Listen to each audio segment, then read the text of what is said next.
The OCD and Anxiety Podcast by Robert James Coaching.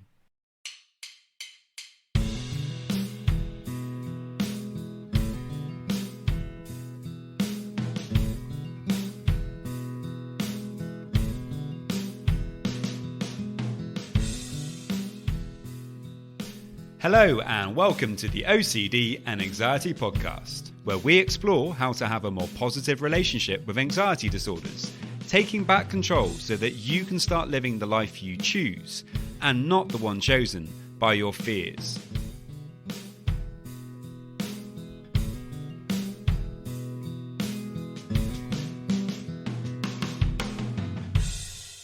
Hello and welcome to episode 348. I've just done an ice bath. In fact, I've just been teaching a Wim Hof workshop today where we've been learning how to use the breath for acceptance, how to explore the cold and use that for acceptance.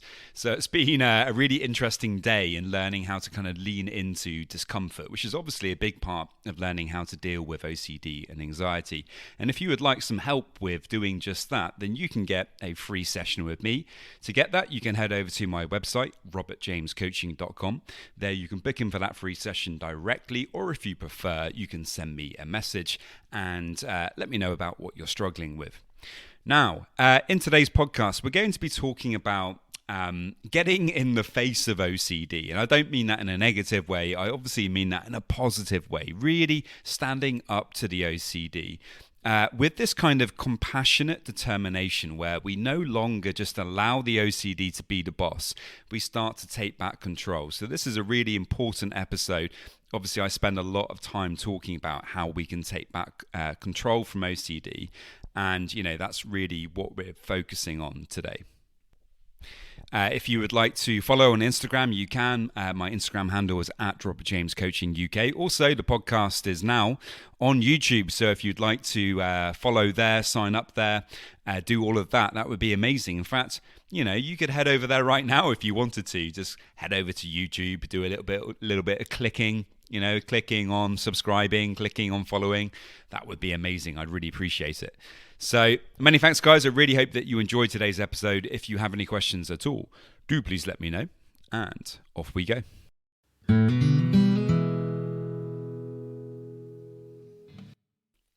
I'm going to start today with a quote from Gary Zukav.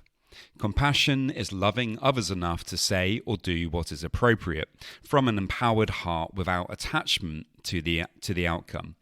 Now, if that is compassion for others, then actually compassion for ourselves is, actually doing the difficult thing, even when it's going to be hard for us to do that. There may be obstacles, there may be things that get put in our way when we do the right thing. It may actually make things more difficult for us in the short term.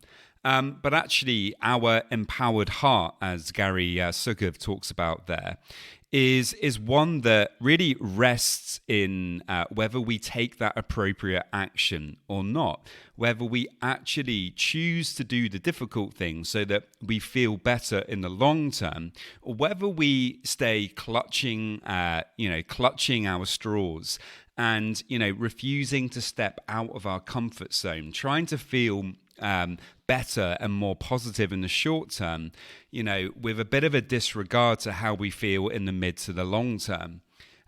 Self-compassion, in my experience, really is putting your focus much more onto the mid and to the long term. It's sacrificing the current, the now, to say that, in the future, if I take this kind of action, I'm going to feel better. And like having a difficult conversation with somebody that you love, maybe somebody who isn't treating themselves correctly, maybe somebody who's dealing with an addiction, or somebody who's really struggling in different ways in their lives, and you need to speak up to them.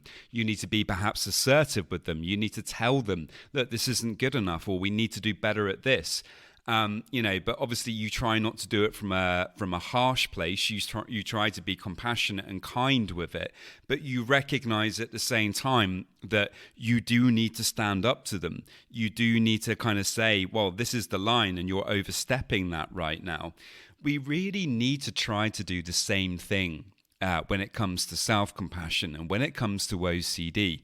And this is one of the best ways I think we can think about trying to deal with OCD in the long term is really recognizing that we kind of need to get in the face of OCD. We can't just allow OCD to keep demanding things be its way. We can't keep playing the OCD game, which is, to not allow uncertainty, to not allow anxiety, to not allow all of these things that the OCD does not want us to have at all. It wants us to live in a very specific way, and that's its game. But if we don't play that game, well, actually, we might feel a little bit more anxiety in the short term, but we know in the mid to long term, we're going to feel a lot better. And this is really, what we're talking about here is taking that perspective, taking a different angle on OCD.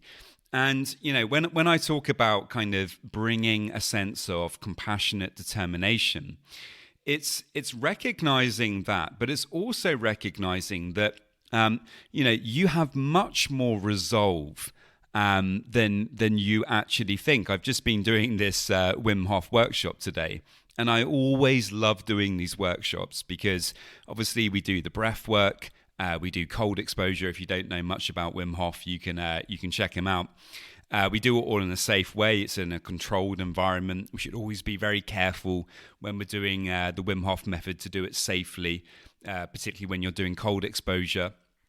But we do it in such a way that people can learn and recognize that they can do more than they think.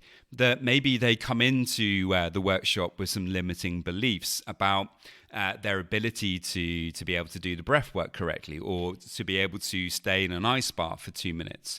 But we teach them, the different techniques for doing this, the ways in which you can learn how to accept discomfort.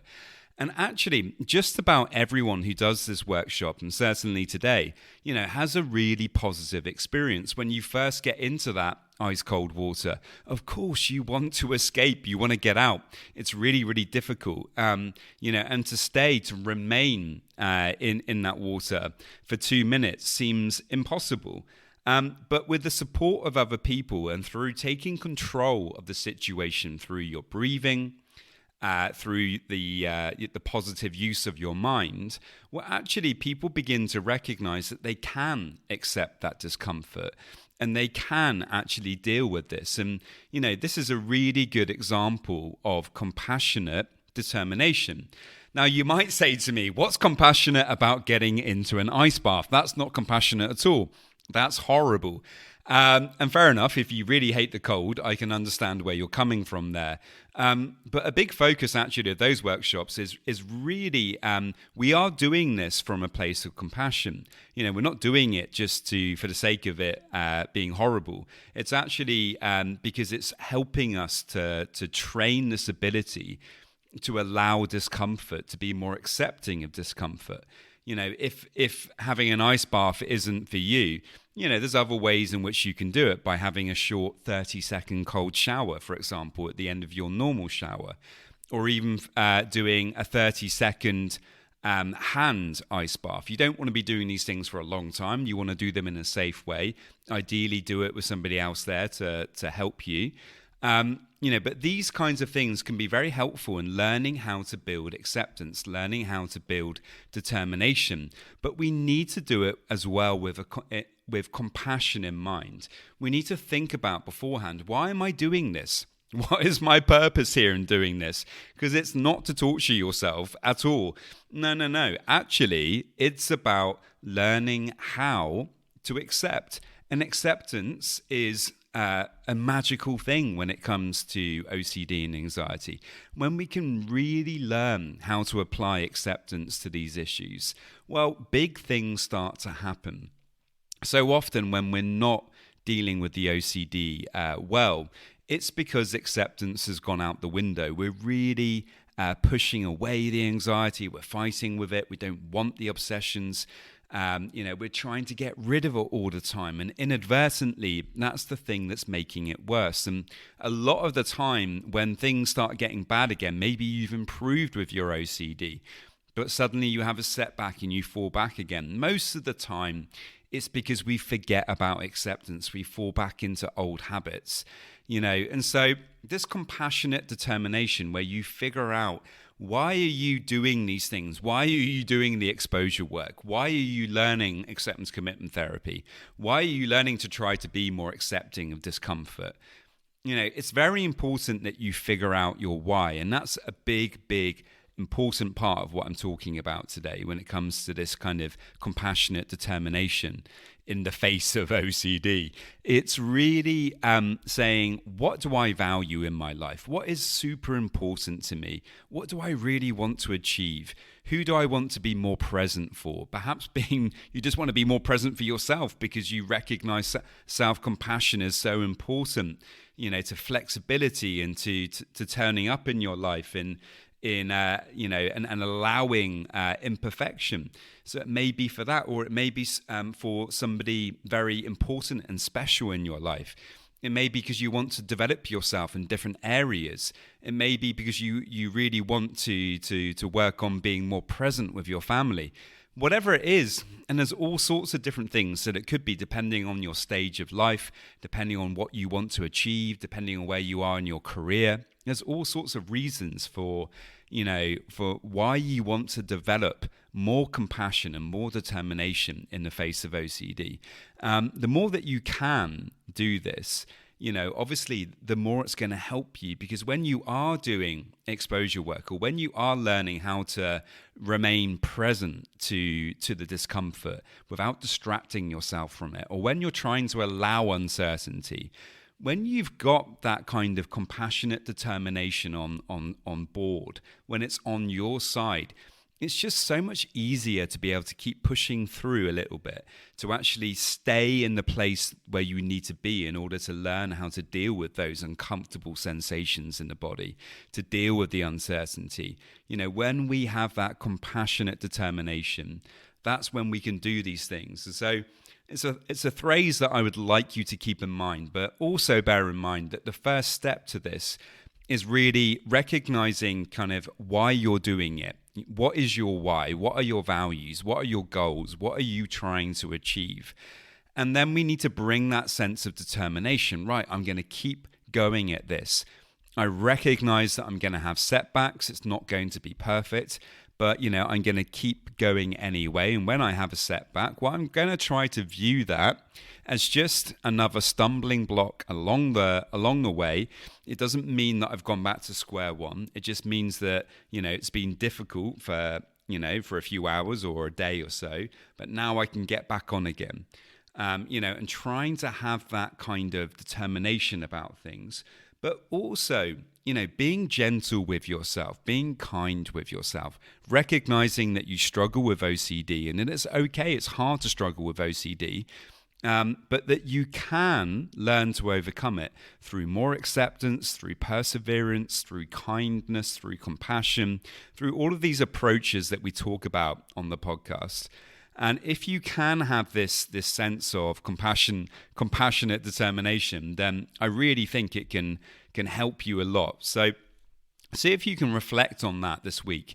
See if you can think about how you can bring a bit more of that to the OCD, and it may help you with just kind of loosening up some of those obsessions a little bit, and maybe taking some steps forward where perhaps you felt like you couldn't. So there we go, guys. I really hope that you found that one helpful. As always, if you have any questions at all, do please let me know, and I will see you next time.